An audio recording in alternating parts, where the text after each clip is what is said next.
Hello everyone and welcome into the Grip Locked preview of round 2 at Worlds. It's also going to be the recap of round 1. So let's go ahead and get right into the storylines. We're out here at the beautiful Ivy Hill course, staying on the 18th fairway right now. This is what they're going to be attacking today.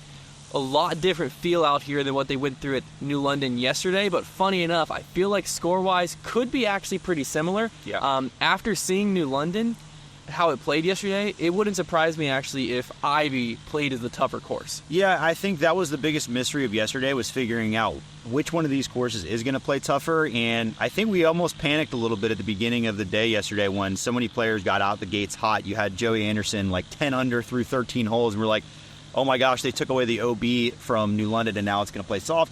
I think it settled down to kind of what we would have expected, to be honest, because the hot rounds came in at 11, 2 of those. And then you just had a lot of players coming in around, the mid ranges of like 5, 6, 7 under. So I think that's what we could have expected. And I think the course held up pretty well. But I think Ivy Hill is going to have a lot more to do with the wind. Right now, very dead. I don't know how breezy it'll get this afternoon. But I think if the wind is down, the players who are on will score very well out here. But if it gets up, I think a lot of players are going to have difficulty. Very much so. Yeah, now if we're looking at who actually had the hot round yesterday, Anthony Barella and Isaac Robinson leading the field right now. Really no surprise from Isaac Robinson. New London felt like the course is going to play very well to him. I think he's the one that has a bigger question mark coming out here. Yeah. When I was talking to him pre-event, he seemed very confident in his ability out here, because one thing about Ivy is, although it is a golf course and although there is distance out there, it's a very technical golf course, in my opinion. It requires a lot of placement shots and putting yourself in spots to attack hole 2. There are a few different stretches where Isaac has told us, like, I'm going for par there, and a player like AB in the final round could push and take some strokes, but in these earlier rounds out here at Ivy, I don't really see him slowing up. Anthony Barella was on kind of the flip end of the spectrum, where I expected him to attack and be in position out here, not as much at New London. So for him to already be in the lead right there, I think that speaks a lot to his game for this week. Yeah, he's really the big winner of yesterday, because I think everybody would agree that that would have been the weaker of the 2 courses for him. I think that's going to be the case for a lot of the top players. Isaac, I think, there's a lot of confidence because, he was out driving most of his card for most of the day yesterday. And obviously, a lot of those lines aren't just straightforward shots, but he's throwing the disc far right now. That does not seem to be like it's going to be a weakness. Navigating, not having a forehand really was not an issue for him. The putt looked really good, very confident. He made multiple outside the circle putts yesterday, including a 75-footer on 14. And when he feels dangerous like that, we've seen this story before where, you think back to Champions Cup a couple years ago and just how it was. I think he went wire to wire that year. Yeah, he did. And I feel like when he gets rolling and when he's confident, he can be very, very tough to knock down. So I think if conditions stay favorable and if he can keep things going, he's going to be he could be the guy to beat. It'll be very interesting to see if AB can throw together another good round today. Yeah, now, right behind both of them, you have Luke Taylor and Joseph Anderson rounding out the lead card. Both of them were from earlier cards. Isaac and AB were from the later cards.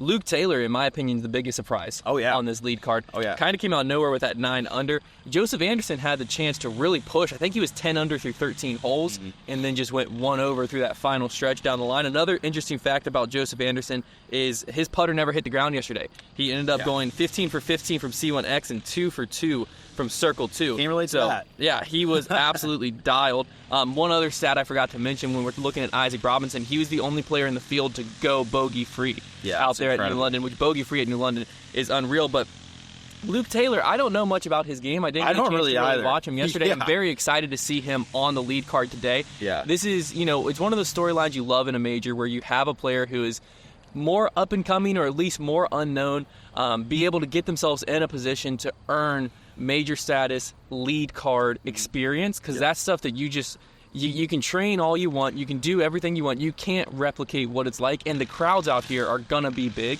We were already surprised at him yesterday, so he's gonna have a lot of pressure. It'll be interesting to see how he plays, but Joseph Anderson has really been coming into form recently, so it's not a lot of surprise here. How do you expect his game to translate out here as well? I think both those players, obviously I don't know a ton about Luke Taylor's game, but anytime you have a player kind of pop in like that, you imagine either a course really fit their business or they just threw the disc well. And if that was the case for him, if he was just throwing the disc well, then that should translate fine out here. I think Joey Anderson has a pretty adaptable game to most places on tour. He doesn't seem to be somebody who falters due to a certain course. Very talented player. I don't think, he's a winner now. He's proven that. So I don't think that I'll be surprised to see him kind of keep pace. I think for Luke it'll be are the lights too bright situation for sure today.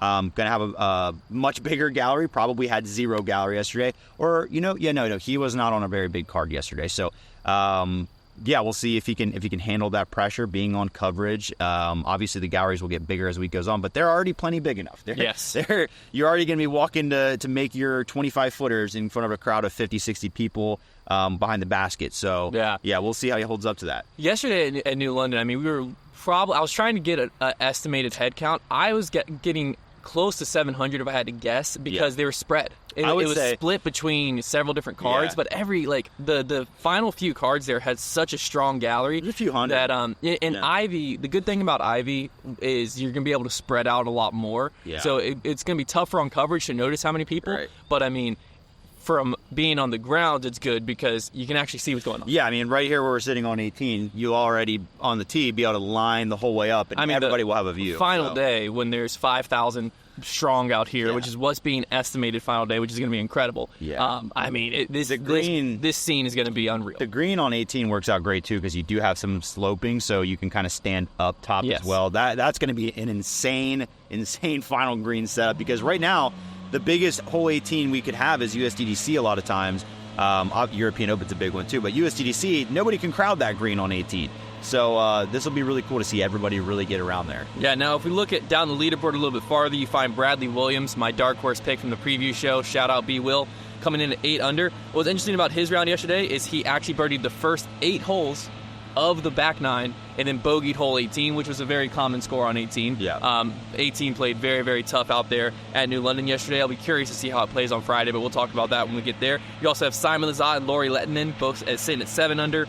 Adam Hammes, Chris Dickerson, Sullivan Tipton, Aiden Scott, Levi Hancock, all at 6 under. Right there. And then if you go to the 224 card, I think this is going to be a card that gets followed by a lot of people out here today. Yeah. You have the Paul Macbeth, Ricky Wysocki, Gannon Burr, Andrew Marweed card. That is all at 5 for under. round 2. Yeah. That card right there is going to be very big. Now, I do like to do this, though. We have a 5-round tournament, obviously. Right now, where is your out of it line? I was going to ask that later in the show. It's a terrifying line because with 4 rounds left. I think if you're under par, you're in it. I would agree. I mean, because if you look at also you have to look at like who's under there? par. Right. Ezra Aderhold being the guy who's at 1 under that I have my eyes on. That like he could get back into it. You also have a Nico LaCastro down there that could get hot. Brody Smith. You never know what's going to happen with him. Dark horse. He was 4 under. Should have been 4 triple under bogey yesterday. 18. Shout out Brody. Lit up game night after though. It's he was true. electric at game He night. did. But no, 1 under feels good to me. I think that you're even I or will say over this: par. when you look at the players that are there, the line. If I look without looking at the players, I'd say a 1 under. If I Ezra actually look at Aderhold the is players, the one at 1 under that I'm like he could at least get back in the mix. I think it's going to be hard for those players to overcome. 10 strokes and on the guys they're chasing on courses they're confident on, the line might realistically be 3 under. I'd say 3 and 4 is actually where it starts to look like when you look at the kind of players that are there. Yeah. Now with Paul Macbeth being a few strokes back, Ricky, Gannon, all of those guys, I think how they are able to attack Ivy is going to be very important because, like I said, Isaac Robinson, all eyes are going to be on him today, in my opinion, with this switch up of the course. But if you have a player like Paul or Gannon or Ricky where it just turns out maybe New London was their weaker course, quote unquote, and they're able to go 5 under there, that could be incredible because if we look at the B pool scores out here, Ivy was playing very, very hard. You have to take that with a grain of salt, obviously, because it was B-Pool, but I think the hot was 4 under from B-Pool. I believe so. 5, Scott Stokely, Scott Stokely. Shout out Scott. So when you look at the B-Pool, 5 under being the cap, to me that points to both courses playing pretty similarly. I would imagine the A-Pool is going to be able to get to that 10, 11 under. Well, nothing against but we'll see Scott. what happens. Nothing against Scott at all. He's still a solid player, but if he's shooting hot round at 5 under, I think the hot round out here today could come in at 12. I do think the key difference between Ivy and New London is I felt like New London doesn't have as much teeth for a bad round. Yeah. Like you can stuff can snowball, but out here there's OB all over the place to where at New London, if you're a little off and your scramble game's on, you're fine. Well, right. If you're a little off here, there is no scramble game. Right, that's the thing. New London, you always could have a second chance. You could get to the woods, be like, oh, this isn't too bad. We're going to push up. We're going to make par. Here, right away, you're behind the 8 ball. You throw it out of bounds, and you're already just trying to get bogey. So it could be much more punishing. That's why I'm excited that there's 3 rounds out here, mainly because after seeing how New London played yesterday, I do think this is the course that's going to have the separation. And so I really think that down the stretch, that's going to leave the last 2 rounds to have a big question mark on it. It's going to take a pretty hefty lead for me to go into the final day or final 2 days to go, that's completely safe going into it. Just because there's a lot that can happen. There's a lot of OB, there's a lot of tough holes out here, and it's going to be asking a lot of the players, especially if that wind picks up. I think that's going to be a key factor too. Now, as we head into today, lead is at 11 under with Anthony Barela, Isaac Robinson. Where do you expect that lead to be, and who do you expect to have it? Well, I think that the obviously best odds are for that lead to come from one of those two. Obviously, you have Simon sitting there, at 7? Yep.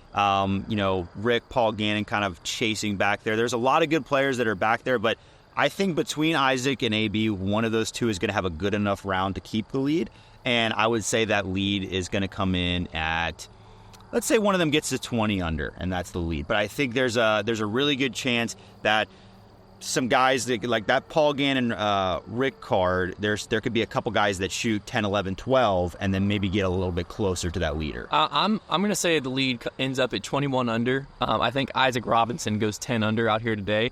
And my secondary prediction is if Isaac Robinson holds the lead after today, I think he wins.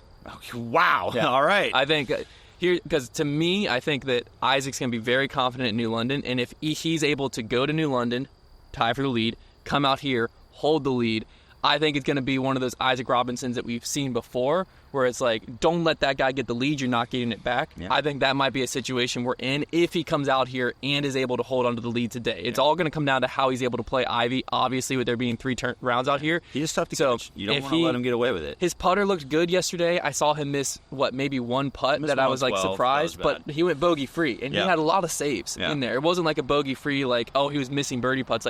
No, there were several ones where he had, on 10, he threw OB. It was a really bad break. It could have easily rolled back in. If he would have hit anywhere else, it would have been back in bounds. Hits the putt. He had a lot of those type of moments where this could have been a make or break. This could change how his round's going. It was changing how a lot of other players' rounds going, and he was confident just drilling them. So that's the Isaac we've seen before that had won 2 majors last year. It feels like that's the Isaac we're looking at today. It'll be very interesting to see how he and the entire field attacks Ivy Hill out here. Yeah, for sure. It's going to be an exciting day of golf. So if you aren't on the grounds and you want to tune in to the golf, be sure to go over to the Disc Golf Network and use code FDG10 to get yourself 10% off your first month of Standard or Pro. Or if you want to go all in, get all of the rest of the year and next year, you can actually get even a bigger discount plus a bigger discount both ways going with the yearly. And you can use code FDG20 to get yourself 20% off your yearly membership there. So get out there, watch some disc golf. If you're going to be on the grounds today, stop by the Foundation booth, stop by the Foundation store, say hi. It's going to be a beautiful day for some disc golf at Ivy Hill, and we'll be back here tomorrow, tell you about everything that went down.